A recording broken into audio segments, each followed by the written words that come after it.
The world knew Lou Reed as rock's rebellious poet, the man who wrote about heroin, street hustlers, and the dark underbelly of New York City. But in 1973, behind the leather jacket and dark sunglasses, Reed was about to meet someone who would rewrite everything he thought he knew about love, identity, and vulnerability. Her name was Rachel Humphreys, and their story would become one of rock history's most forbidden, most passionate, and ultimately most heartbreaking love affairs. What happened next wasn't just a romance. It was a collision between desire and fear, between authenticity and shame, between the man Lou Reed pretended to be and the person he desperately wanted to become. And by the time it ended, one of them would vanish without a trace, leaving behind only whispers, rumors, and a grief so profound that Reed would spend the rest of his life trying to escape it. Before we dive deeper into this untold story, if you're fascinated by the hidden chapters of rock history, the secrets that shaped the music you love, please subscribe to this channel. Because what you're about to hear goes far beyond the official biographies and sanitized documentaries. It was a humid summer evening in 1973 at a small club in Greenwich Village called the Everard Baths. Lou Reed had just finished recording his Berlin album, a concept record so dark and brutal that even his closest collaborators wondered if he'd lost his mind. The album told the story of a doomed relationship, of drug addiction and emotional violence, and Reed had poured every ounce of his own demons into those songs. He was exhausted, chemically dependent, and profoundly alone, despite being surrounded by admirers and hangers-on who populated the downtown scene. Reed wasn't supposed to be at the Everard that night. The bathhouse had a reputation, a place where New York's queer underground gathered away from the judgment of mainstream society. For Reed, who had spent his entire career writing about sexual outsiders, while never quite admitting his own fluid desires, it was both a sanctuary and a source of shame. He'd been there before, always late at night, always when the amphetamines made sleep impossible and the loneliness unbearable. Rachel was performing that night, not as a musician, but as part of a small drag cabaret that ran in the bathhouse's basement performance space. She was 21 years old, a trans woman with striking features, dark eyes that seemed to hold centuries of knowledge, and a presence that commanded attention the moment she stepped into a room. Rachel had grown up in Philadelphia, had fled an abusive family situation, and had found her way to New York's underground scene where trans women, drag queens, and gender non-conforming artists created their own families, their own rules, their own survival networks. When Lou Reed saw Rachel that night, something fundamental shifted in his consciousness. He would later tell close friends that it felt like recognition, as if he'd been searching for her his entire life without knowing what he was looking for. Rachel wore a simple black dress, her makeup dramatic but not excessive, and when she sang, her voice carried a fragility and strength that mirrored everything Reed had been trying to express in his own music, but could never quite capture. After her performance, Reed approached her at the bar. What they talked about that first night remains mostly private, known only to them, but people who were there remembered the intensity of their conversation. Reed, normally guarded and often hostile to strangers, seemed completely open. Rachel, who had learned to be cautious around men who fetishized trans women, seemed to sense something genuine in Reed's attention. By the time the sun rose over Manhattan, they had exchanged phone numbers, and Lou Reed had begun what would become the most significant relationship of his life. The early months of their relationship unfolded in the hidden corners of New York City's nightlife.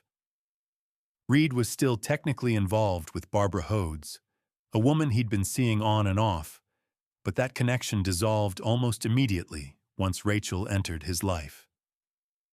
For the first time since his traumatic electroshock treatments as a teenager, since his parents had tried to cure his bisexuality with psychiatric intervention, Lou Reed felt he could be honest about his desires without editing himself.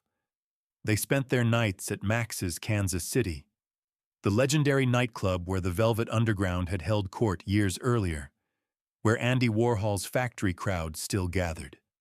Rachel became a fixture at Reed's side, and the reaction from the rock establishment was immediate and often cruel. Music journalists who had celebrated Reed's transgressive lyrics suddenly became uncomfortable when confronted with the reality of his relationship. The same writers who had praised Walk on the Wild Side for its depiction of trans women now wrote coded, dismissive descriptions of Rachel, often misgendering her or reducing her to a curiosity in Reed's life. But Reed seemed transformed.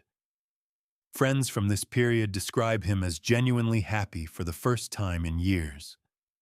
The constant anger that had fueled his music, the defensive aggression that made him difficult to work with, softened. He wrote constantly, filling notebooks with lyrics that explored vulnerability in ways his previous work had only hinted at. The songs that would eventually appear on his 1974 album Sally Can't Dance, and later on Coney Island Baby, were directly inspired by his relationship with Rachel, though he would be cryptic about the specifics in interviews. Rachel moved into Reed's apartment on the Upper East Side within 3 months of meeting. It was an unconventional domestic arrangement by any standard, but particularly for a rock star in the early 1970s. Rachel wasn't a girlfriend to be kept hidden or a muse to be romanticized from a distance. She was Reed's partner in the fullest sense, someone he consulted about his music, his career decisions, and his increasingly fraught relationship with his record label. The apartment became a sanctuary where Reed could escape the expectations of the music industry. Rachel decorated it with vintage fabrics and art she'd collected from thrift stores, creating an environment that felt warm and lived in, a stark contrast to the sterile hotel rooms and chaotic backstage areas that had defined Reed's life for years. They cooked together, a revelation for Reed, who had survived mostly on coffee and whatever drugs were available.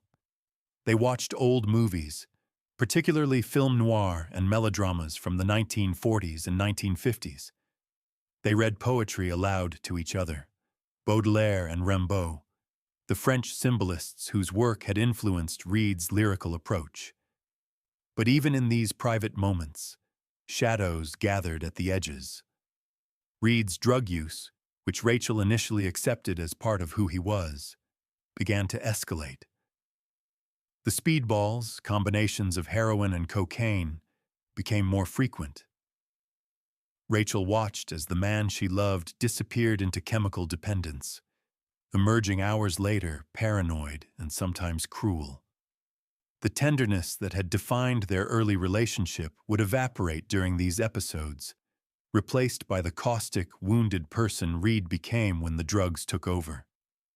In late 1975, Lou Reed entered the studio to record what would become one of his most personal albums, Coney Island Baby. The sessions were chaotic, marked by Reed's erratic behavior and conflicts with his musicians, but they also produced some of his most emotionally direct songs. The title track, which would close the album, was written specifically about Rachel, though Reed would spend years deflecting questions about its true subject. The lyrics were unmistakable to anyone who knew about their relationship. Reed sang about wanting to play football for the coach, about the glory of love, about how he'd like to send his heart to his lover. But the most revealing line came near the end, when he sang about the glory of love being that it was his and his lover's alone. For Reed, who had spent his career constructing elaborate personas and hiding behind irony, this directness was revolutionary. Rachel attended many of the recording sessions, sitting quietly in the control room while Reed worked through take after take. The engineer from those sessions, Godfrey Diamond, later recalled that Reed would often look back at Rachel between takes, as if checking for her approval or drawing strength from her presence. When Reed finally nailed the vocal performance that appears on the album, he emerged from the vocal booth with tears in his eyes, a display of emotion that shocked everyone in the studio. But the album also contained warning signs that the relationship was under strain. Songs like She's My Best Friend and Nobody's Business dealt with themes of possession and paranoia, reflecting Reed's increasing jealousy and control issues.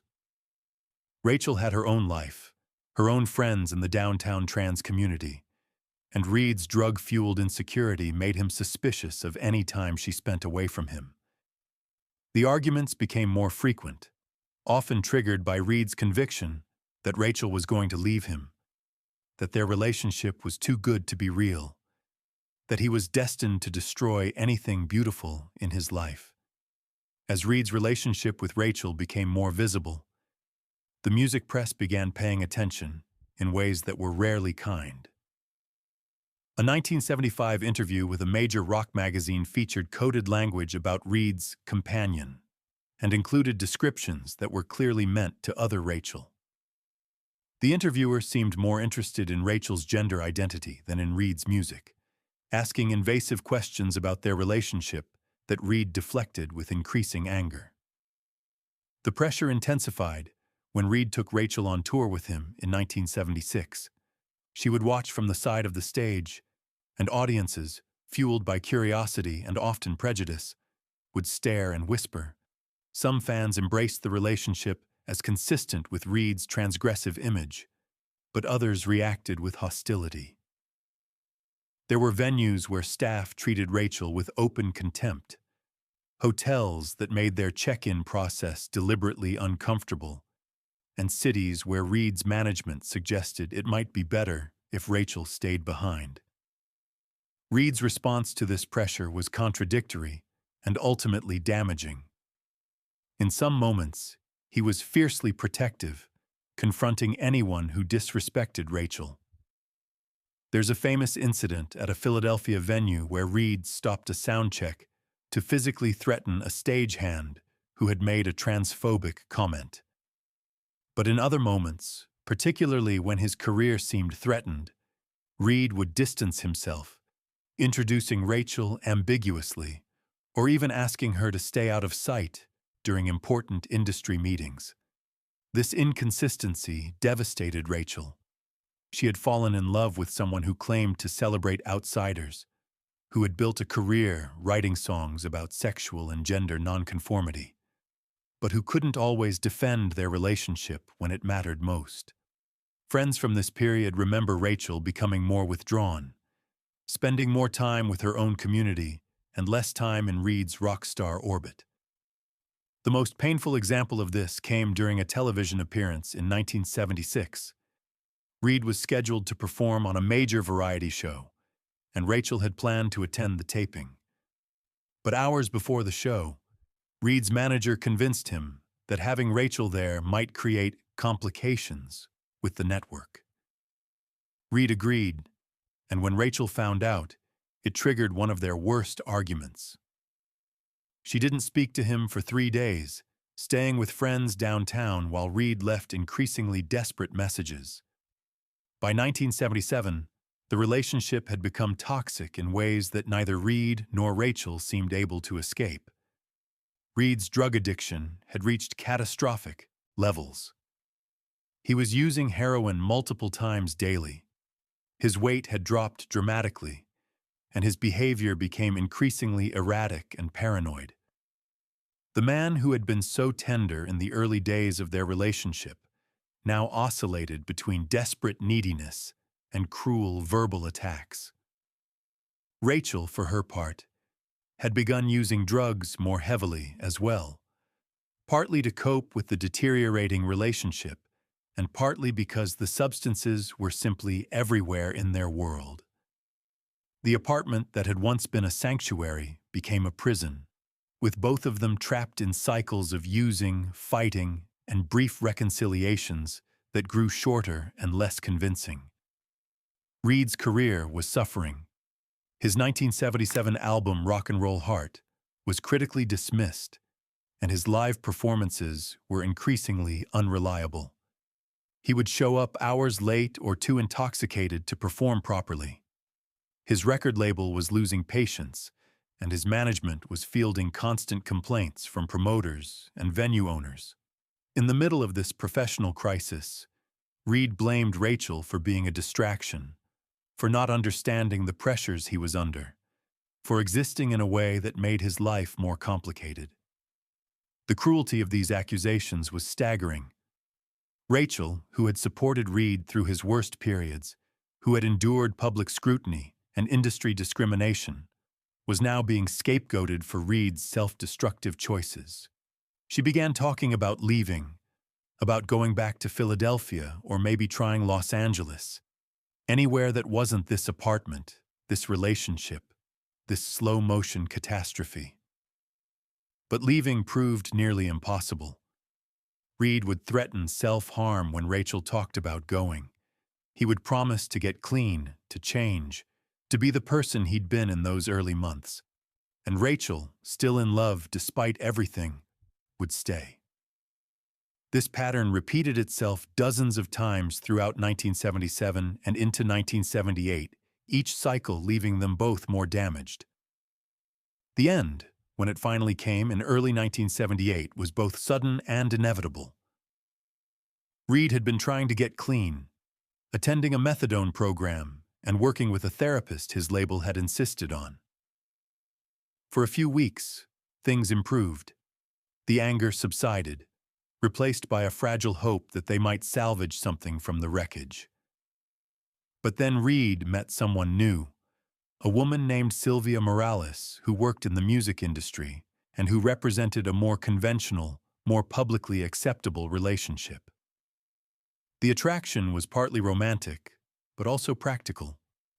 Reed was exhausted from fighting, from defending his relationship with Rachel, from the constant scrutiny. Sylvia offered an easier path, a relationship that wouldn't require explanation or justification. Reed's betrayal was methodical. He began spending more time away from the apartment, citing work commitments and recording sessions. Rachel knew something had changed, but couldn't quite identify what. Then, one afternoon in February 1978, Reed came home and told her the truth. He was involved with someone else. He thought it would be better if Rachel found her own place. He would help financially, but the relationship was over. Rachel's response was quiet devastation. She didn't scream or throw things. She simply looked at Reed, this man she had loved so completely, and asked him if any of it had been real. Reed, unable to meet her eyes, said he didn't know. That answer, that fundamental uncertainty about whether their entire relationship had been genuine, would haunt Rachel for the rest of her life. She moved out within a week, taking very little with her. Friends helped her find a small apartment in the East Village, and she tried to rebuild the life she'd abandoned when she fell in love with Lou Reed. But something essential had broken. The trans community that had been her support system before Reed was still there, but Rachel had changed. The relationship had left scars that made it difficult to trust, to connect, to believe in the possibility of being loved without shame. What happened to Rachel Humphreys after 1978 remains one of rock history's most painful mysteries. For a few years, friends would see her occasionally at clubs or on the street.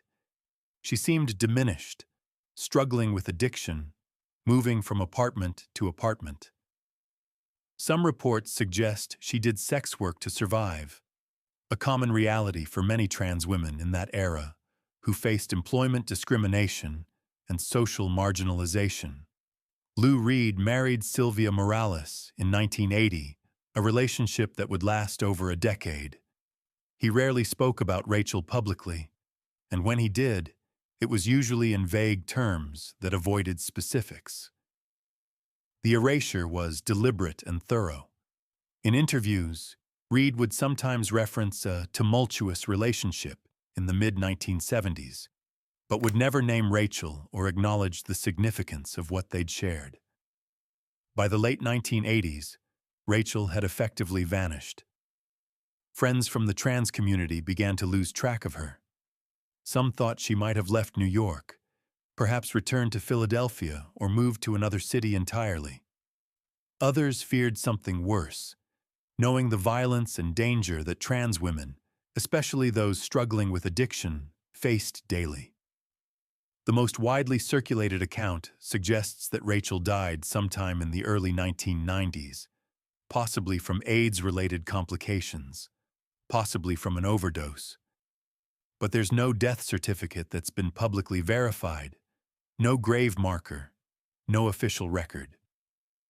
She simply ceased to exist in any documented way, as if the woman who had inspired some of Lou Reed's most beautiful songs had been erased from history. In the years after Rachel disappeared, Lou Reed's life continued. He divorced Sylvia Morales in the early 1990s and eventually found lasting love with the musician and artist Laurie Anderson. This relationship, which lasted until Reed's death in 2013, was marked by mutual respect, artistic collaboration, and a stability that had eluded him in earlier years. But Rachel's ghost lingered. In a 1997 interview, Reed briefly mentioned her, saying that she had been important to him and that he regretted how things had ended. It was a small acknowledgement, nowhere near adequate to the pain he'd caused, but it was more than he'd said publicly before. Friends who knew Reed in his later years say he carried guilt about Rachel that he could never quite articulate. Laurie Anderson, in interviews after Reed's death, has hinted that Reed struggled with the memory of that relationship, that he knew he had failed someone who had loved him unconditionally during one of his darkest periods. In 2000, Reed performed Coney Island Baby at a small venue in New York. Midway through the song, he stopped playing, overcome with emotion. He stood silently for nearly a minute before finishing the performance. Later, backstage, someone asked if he was all right. Reed's response was cryptic but telling. He said he'd been thinking about someone from a long time ago, someone he'd hurt, someone he wished he could apologize to but couldn't find. The story of Lou Reed and Rachel Humphreys matters for reasons beyond rock mythology and tragic romance. It reveals the gap between artistic transgression and personal courage, between writing songs about outsiders and actually standing with them when the cost becomes real. Reed built a career celebrating the people society rejected, the drug addicts and sex workers and queer kids who populated his songs. But when it came to protecting and honoring the trans woman he claimed to love, he failed. This failure wasn't unique to Reed. It reflects a broader pattern in rock history, where male artists could profit from association with marginalized communities while abandoning the actual people in those communities when it became inconvenient or professionally risky. Rachel Humphreys was a real person with her own dreams and talents, not just a muse or a phase in Lou Reed's artistic development. Her disappearance represents not just a personal tragedy, but a systemic erasure of trans women's lives and experiences. For the generation who lived through the 1970s, who bought the albums and attended the concerts, the story of Rachel offers a more complete understanding of the music they loved. The vulnerability in Reed's mid-1970s work, the tenderness that occasionally broke through his cynical exterior, was real. It came from a relationship that mattered deeply, that changed him, and that he ultimately couldn't sustain because his own internal homophobia and fear of judgment overwhelmed his capacity for love. Today, fans and historians continue to search for traces of Rachel Humphreys, hoping to find some record of what happened to her, some way to honor her memory and acknowledge her significance. There are no easy answers, only the songs she inspired and the absence where her story should be. Lou Reed died on October 27, 2013, surrounded by family and at peace after years of sobriety and a fulfilling marriage to Laurie Anderson. He faced his death with the same intensity he'd brought to his life and art. But one wonders in those final moments if he thought about Rachel. If he remembered that summer night in 1973 when he met someone who saw through all his defenses and loved him anyway. If he regretted that he couldn't be brave enough to love her back the same way. The glory of love he'd sung on Coney Island, Baby, might really be that it's you and me alone.